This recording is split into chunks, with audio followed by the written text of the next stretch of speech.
सोमनाथाय नमः। ॐ मल्लिकार्जुनाय नमः।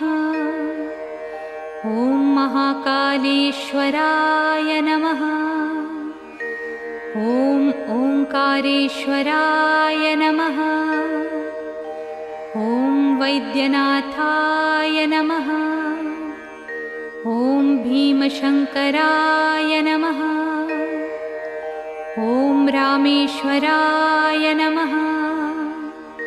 ॐ नागेश्वराय नमः। ॐ विश्वेश्वराय नमः। ॐ त्र्यंबकेश्वराय नमः। ॐ केदारेश्वराय नमः। ॐ भुस्मेश्वराय नमः।